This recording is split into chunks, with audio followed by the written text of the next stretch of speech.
Hello friends, I'm Brian, and this is the newish and hopefully improved Gizmo board games.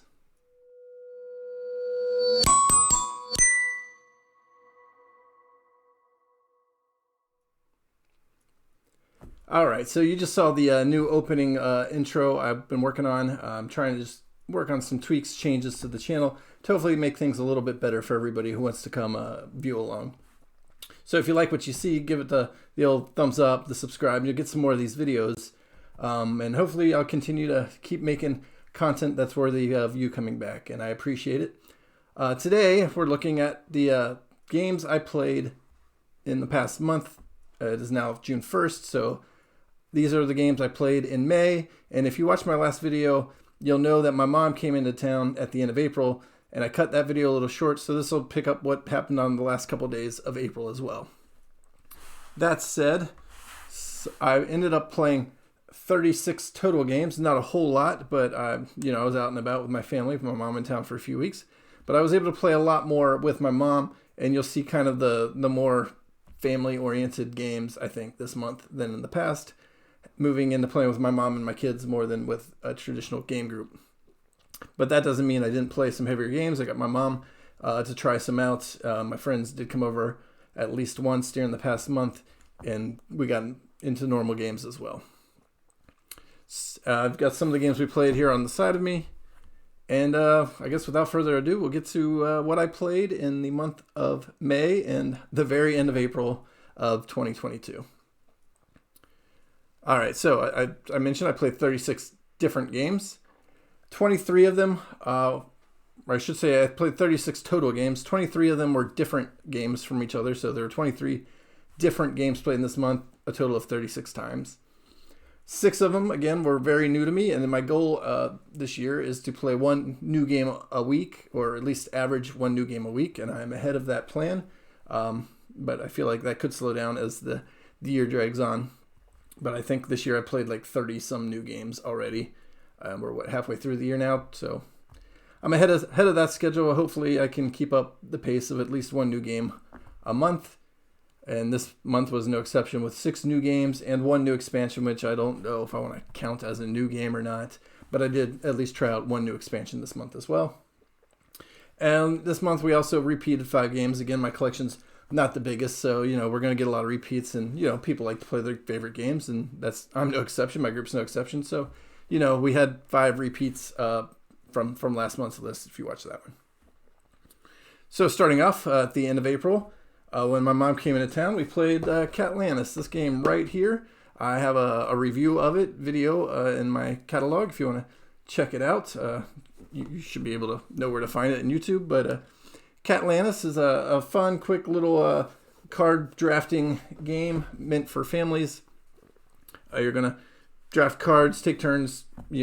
It's I pick, you choose. You're going to call on one of your opponents, lay out 2 cards. They're going to take one. You're going to take one. And you're going to try to get the most points for matching the heads or the tails of cats, or just taking some straight point cards, basically.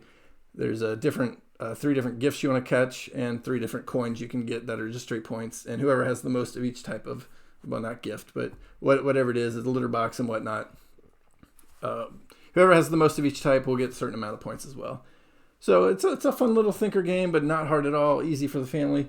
We enjoyed it. My mom, enjoyed it. The kids always enjoy it, liking cats and liking, playing games. So that was the first game we played at the end of April. New from the last list, and that's Catlantis. The next game is a game I played by myself a couple times. It came in the mail new. It's another Stonemaier game, and that is Tapestry. And I've only played it solo so far. I hope to get it on the table with an actual group at some point. But Tapestry arrived in late April, and I got it on the table there at the end of the month or beginning of May. I don't remember exactly which game fell in. But Tapestry, I played it solo. I really enjoyed it. It's a good thinky Euro-style game, a civilization game, sure, whatever. It's loosely based around civilizations. It's got a bunch of different civilization types that you're going to choose from, but it's not a civilization building game per se. But it feels enough like a civilization building game. But mostly I enjoy it because it's a thinky Euro game. And basically you're going to pick one of 4 tracks or take a rest action. And each thing you do is going to give you different resources or money that you're going to use for later turns. And you're going to slowly build your engine, and the points are going to scale further and further the longer the game goes. So really enjoyable. I hope to, like I said, play with some people, but it played pretty good solo. And that was Tapestry. All right, the third game I played is Isle of the Cats. This is a repeat from last month, so I won't get too much into it. But I introduced it to my mom. We played the family version with my daughter, and I played, the adult version with my mom, and I think we played this one in my game group as well at one point in the last month. So Isle of the Cats came to the table quite often in the last 30 days, and it's always an enjoyable game. All right, the next one is another new to me game. Came from Kickstarter. It arrived in the past month, right at the beginning of May or the end of April, and it's right here behind me. Big old box of Foundations of Rome. I played this with my mom as well. We tried it out. It was maybe a little thinkier for her, but it wasn't too bad. She came around and kind of picked up on it. I think we played it a second time as well, and she did better, obviously, the second time.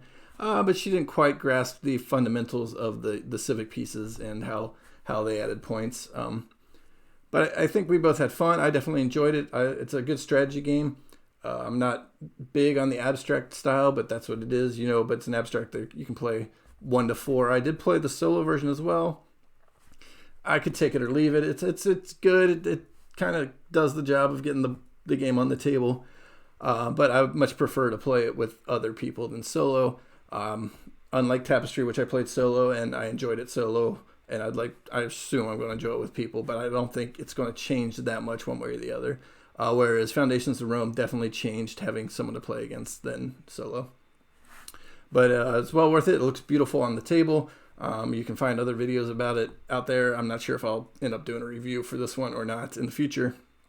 Still up in the air. But it looks great. The miniatures, for an abstract game, they just really make it come to life like you're building a little city in Rome. All right, so that was Foundations of Rome. Moving on to the 5th game I played out of the 23 different games, and that's IceCool. My kids love it. Getting out, you're flicking little penguins around, you're trying to get them a Clyde, going from room to room, collecting fish as they pass through various doorways, a dexterity game. My youngest really likes this one. We got my mom to play it as well. She enjoyed it. And then we got a deal on IceCool 2, and that'll be coming up later on this very list. All right, the next game I played, Terraforming Mars, Ares Expedition. I played this one solo again. I really enjoyed it. It's a nice little deck builder, kind of resource management, quicker version of Terraforming Mars. It's a lot of fun. It's a good thinker, and I've never won it solo. I guess it's possible, but I haven't even really gotten all that close even, so maybe I need to change up what I'm doing. But that doesn't matter. It's fun. I pulled this one out, to play by myself while my family was out and about, and getting things to the table. The next one I played was Red Rising. Again, another game I played solo, and I only like this one solo. Usually if it's multiplayer games and there's a solo mode, I like the solo mode, but I'd rather play with people. This one just became too much with people, but I really enjoy it as a solo puzzle. It's another card kind of drafter. You're going to have a hand of cards and you're exchanging out on the board, and you're gaining resources depending on where you play from, and you're taking actions depending on where you play what card to the board. And it's got a nice little ebb and flow. And it just becomes a lot of analysis paralysis in a group, because you've got to reread basically every card that's in play and every card that's in hand before you can make your action, which is fine when you're playing solo, but it really bogs down with multiple people. But that was Red Rising, a game I really enjoy solo, and I played it solo this past month. The next game is another new to me game that arrived last month. It's Squabblin Goblins. It was my monthly button shy game, little pocket card builder game, 18 cards. Play it out. Got it out with my mom. We played a little back and forth a couple times. Basically just building cards either face up or face down. Certain cards do stuff when you play them face up. Certain cards react at the end of the game when they're face down. But you can place either card either direction, and you're basically just trying to end up with the most points on your side at the end. It's a 2-player game. It played okay. Like, I could see it as a quick filler game. I'm not sure it's something I'm going to really be excited for all that often. But, it did the job. And, it could be fun, I guess, with some other expansions with more variety to the cards. And, Button Shy is always building more and more small expansion card decks to add. So I'll look forward to seeing what else comes out for it in the future. But right now, it's just an okay game. On top of that, I replayed again this month Moving Pictures, which was one I played last month. It's another Button Shy card game for 2 players. And this one's a cooperative one. And both me and my mom enjoyed this one a bit more. I just also don't see how much longevity this one's got to it either once you get kind of used to the cards and how they're going to flow together. It could get kinds of samey, so we'll see how that one grows. All right, the 10th game I played last month is something I haven't played in quite a while, an oldie but a goodie, and that's Ticket to Ride. Ticket to Ride is a game my mom apparently still plays back at home with her friends as well. We got that to the table, just me and her one day playing through it because we wanted to play a game, but we only had about an hour to kill. And looking through, I didn't want to reteach her game, and she didn't want to try to learn a new game, and I didn't want to pull out just a quick and silly, easy game. So Ticket to the Ride was a nice medium. We got the game out. We both knew the game already. There's enough strategy involved to make it, thinky, but not overthinky. It's an old classic. Everybody knows Ticket to Ride. I'm sure if you watch any game channels, you've probably played a version of Ticket to Ride. I've got just the standard German version, but it's the standard Ticket to Ride game. Plays exactly the same as the American version. It's just, in German because I bought it here in Germany. All right, the next game, Zombie Kidz Evolution. My video review came out for that last week.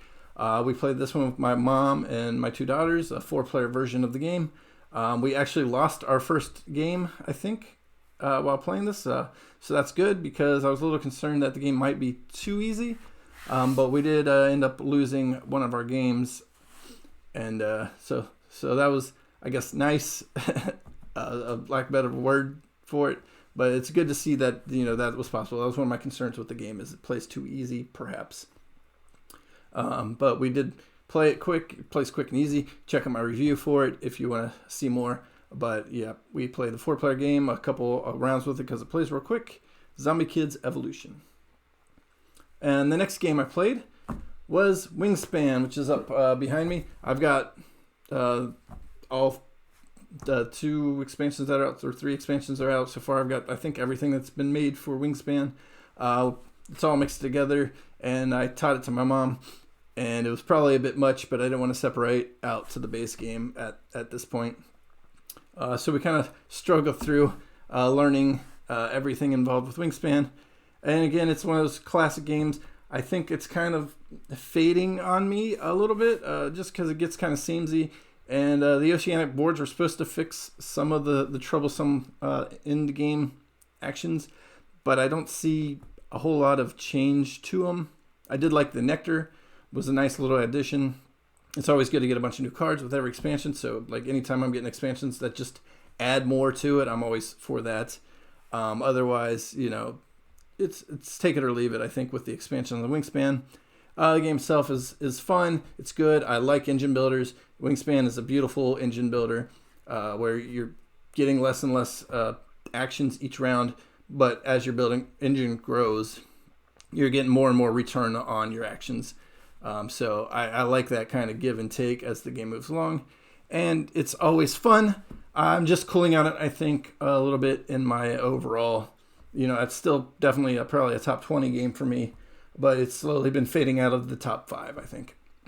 I'm going to grab a little orange juice and we'll move on because we're about the halfway point.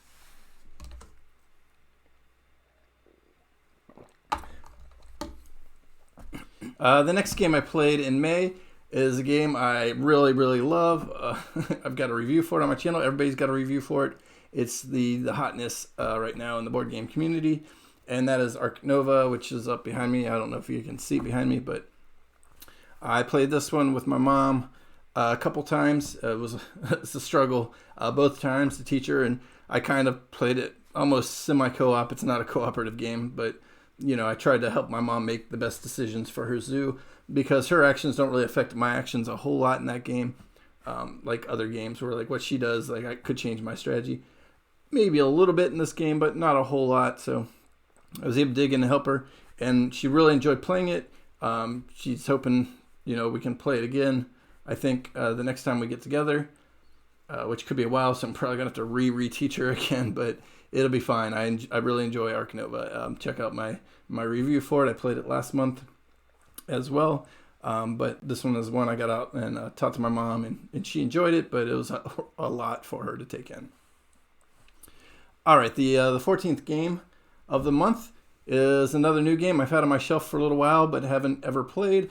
So I got it out and played with my mom because it was supposed to be a little bit lighter, and that is Traintopia, a little tile placement game where you're building kind of a bunch of train lines and cities, and you're going to score points based on what's using your train line and what's next to the train line that they enjoy. So, if they're looking for entertainment and you place like that commuter on the board or on that track, you can score for like however many entertainment pieces are on it or how much industry, or I don't remember what they are, but it's kind of like SimCity. There's like yellow, blue, and brown areas that different meeples that you place on the track are looking to, and they score points based on that. But once a color is on the track, you can't place that color on that track anymore.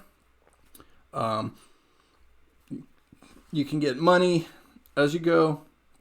It's a nice little tile placement points generator. I thought it was pretty easy. My mom thought it was a little more complex.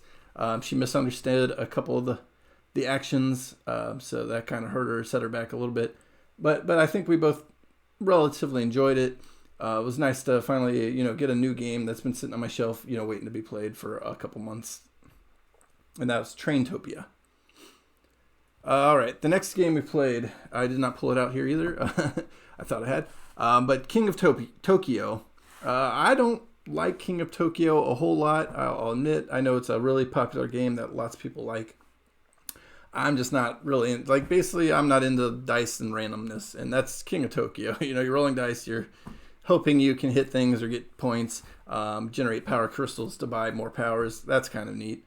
But it really come down to a lot of luck more than anything.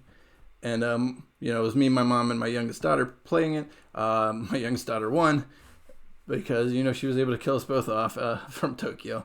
That happens. It's a fun, quick little game. Not really my cup of tea, but I'm always willing to play it at least for a little bit because it plays quick and so easy to teach, so easy to play. King of Tokyo, another classic game that we got to the table. All right, the 16th game is Takenoko, a little cute game where you're moving a panda bear around and a gardener around, and you're growing bamboo, but the panda's eating it, and you're placing tiles with colors and abilities basically on the tiles, and you're just trying to score points either from the bamboo you collect, the tiles that are placed on the board, or something else that I can't remember right now. But there's 3 ways to gain points, and you're just trying to be the first one to achieve a number of objectives based on the number of players. It plays really easy, but it's kind of, I wouldn't say complicated, but more complicated than it looks. It's, I think, introductory plus. You might not want to bring it out as the first game you're teaching to someone, but maybe it's that second or third once they kind of got their foot in the door. But it's just real fun to move the panda around, grow the bamboo, eat the bamboo, and build your little bamboo garden. So that's Takenoko, another well-received game. All right, and I had a little foreshadowing to this one earlier in the video, but the 17th game we played was IceCool 2. It's an expansion to IceCool where it allows you to build a bigger school, basically, for your penguins to go through. It has other modes and other abilities. We got it out. We played the race mode. So we each had 2 penguins that we're just trying to get from start to finish through the school. Collecting, you had to collect all 5 of your fish along the way. And then be the first one with both your penguins at the end. And it's a little dexterity, you're flicking penguins. I mentioned before with IceCool. IceCool 2, we got on sale after we played IceCool 1, ordered it, got it in, hooked it up, and played it with my mom and my daughter, and had a good time. playing the race mode, which wasn't an option in the regular IceCool. And, combining the boards, we had, 8 different rooms to go through instead of the usual 4 or 5, whatever it is. I ended up winning, but, everybody had fun. It's a silly little, dexterity game with penguins. All right. The next thing we played, Betrayal at Mystery Mansion. Right here, it's a Scooby-Doo game. Again, me, my mom, and my youngest daughter. My oldest doesn't always join us, It's kind of not her style being a teenager now. But the rest of us got Scooby-Doo, Betrayal at Mystery Mansion onto the table. It's basically a kid's version of Betrayal on House on the Hill. We're just exploring rooms and, gathering objects and things until an encounter happens where one of you turns into a bad, working for the villain, basically. And then the objectives kind of change where everybody's teaming up to try to win before the villain achieves their objective. We played this out, and it really came down to the last turn where I think I was able to beat them before they could take the action they needed to beat me. I played the villain, but they're really close. It didn't look like it was going to be that close at first, but they figured it out, and they ended up right on my tail. Another game I've reviewed, if you want to check that out in my catalog, you can go ahead and check that one out. But Betrayal at Mystery Mansion, we played again this past month. All right, the next game that we played this month, the 19th out of 23 total, was Potion Explosion. Me, my mom, and my daughter played this one again. It's just an easy little game where you're, pulling marbles out of a board. And if 2 marbles of the same color end up connecting because of what you pulled, you get those marbles of the same color, and it can spiral down. Bejeweled or whatever, I don't know. It's an app game. I played this one last month as well, so I'm not going to dwell on it too much. But we taught this one to my mom, and she ended up winning. One of the rare times she beat us when learning a game. So that was good for her. Good for my mom to come out and figure that game out quickly, or at least accidentally come away with the win. All right, the 20th game I played, this one I played with my game group, and this one I've owned for quite a while without ever having played it. And finally got this off my shelf of shame, and it's right behind me. Reavers of Midgard was the sequel to Champions Midgard, which I really, really enjoyed. of Midgard is more a mare style, where you're just kind of, it's a worker placement, and you're generating dice, and you're going out there and trying to take actions and get points by beating trolls and whatnot. Reavers of Midgard takes a step further on the theme, but is way more Euro style, where you have way more control of your actions, and instead of rolling the dice for luck, you're rolling the dice and then you're using the result of the dice to do your activity. So it's more dice placement than worker placement.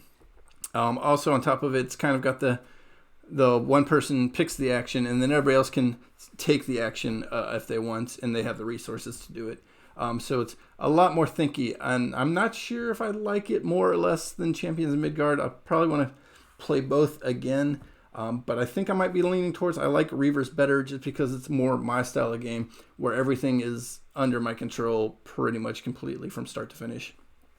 But my game group also liked it, just because, it's interactive. Everybody's turn, everybody has something to do, so you can always pay attention to what's going on.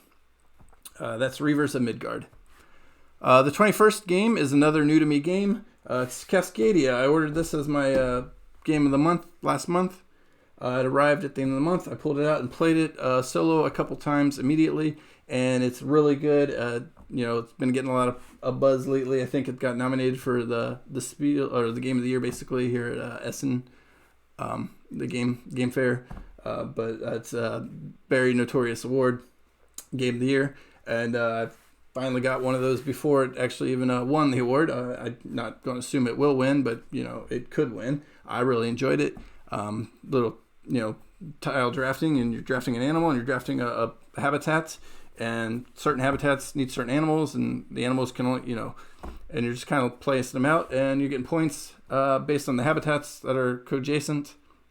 The animals each have their own scoring abilities that you can shuffle, so they're not the same every game. The 5 different animals with 4 different cards each. So, you know, a bunch of variability on how the points can score. I played 2 or 3 games, and each time I scored better and better. So I think I'm figuring things out with that one. And I think I'm more than ready to teach it to a group of people. You know, as a quick filler game, it packs in quite a bit. And it's as good as advertised. So I'm glad that I chose that one and now have it on my table.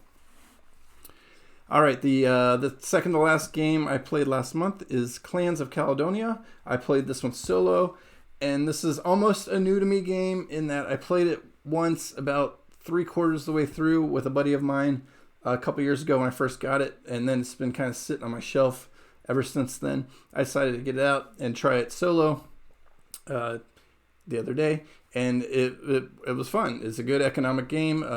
I really want to get it with people, you know, join me to make the economy flow a little bit more real than the randomness that the solo game provides with just some dice rolls to kind of fluctuate the economy. Plus, your own actions are going to fluctuate the economy. But yeah, like it's really good resource generation. You're building things and then to export and import to meet certain good export tiles that you're trying to, you know, generate enough resources to sell off, and everything you do is kind of affecting the market, affecting the board, and then, you know, generating points. That's Clans of Caledonia, and I'm glad I finally got it to the table again, and I'll probably continue to pull it out from time to time and dig into it, and hopefully, again, like I said, with some people. And the final game I played in May is Libertalia, Winds of Galecrest, little pirate game. If you're playing out cards, and I played this one solo. It's got a real great solo mode that I enjoy. It feels like it's a multiplayer mode, and I thought after the second round, I thought there was no way I lose. I just had such a lead at that point, and then I blew it.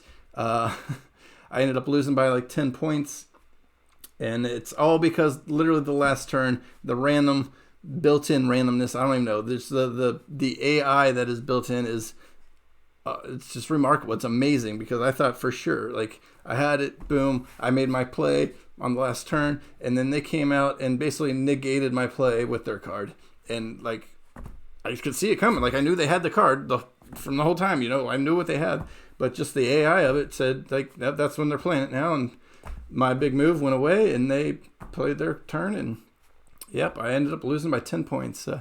Libertalia wins a Galecrest. It's really enjoyable. I enjoyed it solo and in a group. So that's it for me for the month of May. I will see you again, I guess, next month. And like I said at the beginning of the video, if you like this, please give it a thumbs up. Hit the subscribe button if you want to see more like this. Let your friends know. Leave a comment below about what you see on my shelf that you think I might want to play next month. And maybe I'll bring it to you in this video for what I played in June. All right, thanks for watching.